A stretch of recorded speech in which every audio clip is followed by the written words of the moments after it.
Se dice que quienes no aprenden de su pasado están condenados a repetirlo. En especial si el presente no da tregua, la gente necesita saber qué ocurrió para intentar superarlo. Las vallas y las medidas de seguridad que rodean estos días el Congreso de los Diputados son un síntoma de la urgencia con la que la sociedad reclama explicaciones. Precisamente en una semana en la que las alarmas de emergencia económica, las primas de riesgo española e italiana baten récords, parece más imprescindible tirar del hilo del ovillo financiero. Buscando respuestas, los diputados de la Comisión de Economía comienzan a escuchar las comparecencias de quienes tenían responsabilidad. Un torrente de declaraciones que continuarán en septiembre y que ahora hay que sopesar y desentrañar componen las piezas de un puzzle que es preciso encajar para intentar recuperar la confianza y la credibilidad.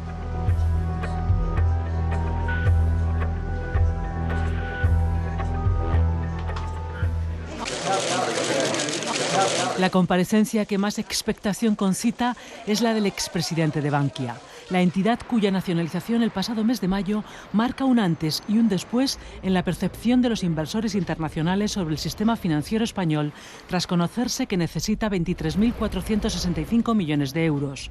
Es, según el FMI, la causa de que en junio la Unión Europea decida el rescate bancario a España.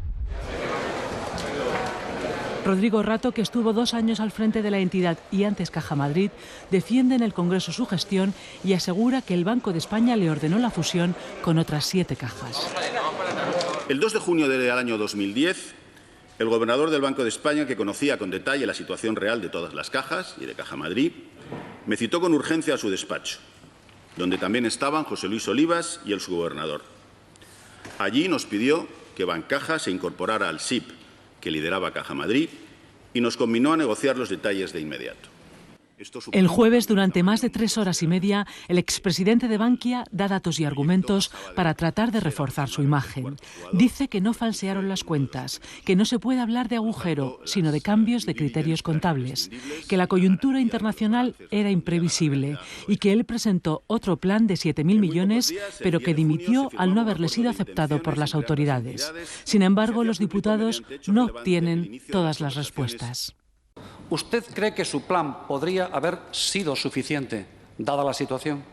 ¿Comparte la opinión de las personas afectadas que se sienten profundamente estafadas en este proceso de compra de acciones a 3,70 y prácticamente haber perdido el 80% de su valor? Yo le pido, con su prudencia, que pueda explicar aquí si hubo una precipitación con su salida, si hubo una precipitación con la nacionalización. Culpabilidades. Pues seguramente hay muchas, variadas, errores, precisiones, pero creo que estamos ante un hecho que no se ha producido en nuestra historia macroeconómica desde los años 30.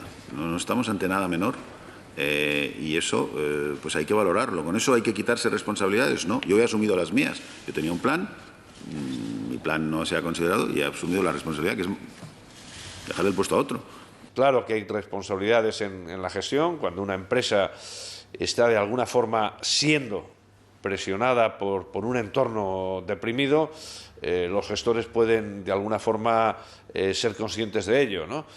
Pero muchas veces no es fácil decidir entre pisar el freno o seguir andando, ¿no? Porque uno presume que el peor momento es el que deja atrás. Éramos incapaces, como estamos viendo en estos días, de intuir que el peor momento no lo habíamos dejado atrás, sino que estaba por venir. Es un problema de credibilidad, de si nadie... Aquí hay que cantar un poco el mea culpa, todos tenemos un poquito de culpa de lo que ha pasado, incluso nosotros los economistas, ¿no? Los economistas no vimos venir la crisis como de las dimensiones que ha sucedido al final. Y creo que los economistas en muchos casos hemos sido sinceros sobre esto. Tenemos culpa de lo que ha pasado porque no vimos la crisis. Me gustaría que algunos de los políticos hiciesen exactamente lo mismo. El proceso judicial transcurre paralelo a las comparecencias. Este miércoles, la Fiscalía Anticorrupción de la Audiencia Nacional se opone a la petición de intervención judicial en Bankia porque asegura sería una temeridad. El juez se pronunciará en los próximos días. La audiencia instruye 2 querellas por malas prácticas y otros delitos contra el expresidente de la entidad y 32 consejeros. Bankia, que protagonizó la mayor fusión financiera de España y la salida a bolsa más cuantiosa del sistema financiero mundial en 2011, es el ejemplo español de algo que ya sucedió en los Estados Unidos y otros países europeos: la imperiosa necesidad de salvar con dinero público a la banca privada. El caso de Bankia es el caso más importante de nuestro país. No creo que sea ni mucho menos el más importante a escala internacional, porque en el caso del Reino Unido y en el caso de los Estados Unidos se rescataron entidades muy grandes, también en el caso de Holanda y en el caso de Bélgica. Lo que sí que es importante resaltar es que en el caso de Bankia esto se hace 4 años más tarde, o casi 4 años más tarde, con lo que esta falta de decisión o esta lentitud en la reacción ha generado probablemente más desconfianza que la que se generó en el caso del Reino Unido y de Estados Unidos, que tenían entidades en peor estado, en el que tuvieron que poner más recursos, pero lo hicieron con gran contundencia y rapidez en octubre del 2008. El martes comparece el que fue gobernador del Banco de España durante 6 años hasta hace 2 meses. Fernández Ordóñez, que asegura quiere dar explicaciones, dice que no estaba a favor de cesar a Rodrigo Rato, cuestiona el rescate de Bankia, afirma que la confianza en España se ha perdido en los últimos meses y critica a varios estamentos. Se han hecho muy mal muchas cosas y, sobre todo, no se hicieron muchas cosas que ahora todos vemos claro que se deberían haber hecho. ¿Qué cree que podría haber realizado nuestro Banco Central para evitar esta expansión de la burbuja inmobiliaria? No solo me refiero a su mandato, por supuesto. ¿Qué inspecciones tenían las 7 entidades que componían Bankia? ¿El Banco de España mandó alguna carta en el 2010 diciendo que esas 7 entidades estaban con unos números sólidos de acuerdo con el Departamento de Supervisión del Banco de España? ¿Los presidentes de esas entidades y los órganos directivos tenían cartas del Banco de España que lo dijeran? El exgobernador asegura que los problemas del sector financiero nacieron antes de su mandato. Rehúsa comentar el último periodo por la delicada situación, dice, y decepciona al no hacer autocrítica. Me parece mucho mejor la crítica que la autocrítica, la crítica profesional y seria. La responsabilidad de tomar las decisiones está al Gobierno, pero yo creo, francamente, lo voy repitiendo con todos los medios, que hay una responsabilidad a este punto seria de la oposición, que tiene que tener la capacidad, uno, de ser autocrítica por sus errores. Lo siento, en la medida en la cual este Gobierno ha ido lento, no ha tomado las decisiones tan rápidas como algunos hubiéramos preferido y hubiese sido útil, los que han gobernado anteriormente tienen que tomar su responsabilidad en frente del país. No solamente tienen que tomar su responsabilidad en frente del país, tienen que dejar de transformar cualquier asunto en una polémica partidaria, en un enfrentamiento continuo, porque el declive hasta Grecia pasa por ahí. Esto es muy importante. Tampoco asume ninguna responsabilidad en su comparecencia el que fuera copresidente de Nova Caixa Galicia, imputado también en el proceso judicial. Yo no he tomado ni una sola decisión personal porque no podía, porque no tengo poderes del Consejo de Administración. Muchos diputados se quejan de que no es eficaz el procedimiento de las comparecencias, que admite solo una exposición, un turno conjunto de preguntas y una respuesta. Todos dicen que quienes comparecen, además, dibujan una situación demasiado feliz.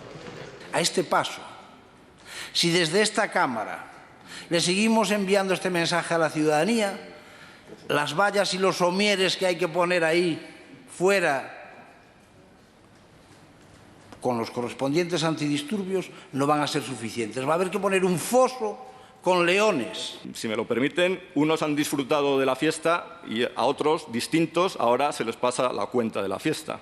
Lo que queremos saber no es qué pasó cuando todo iba bien, sino qué es lo que pasa en este momento que todo va tan mal. Tendrán que devolver parte de esas indemnizaciones.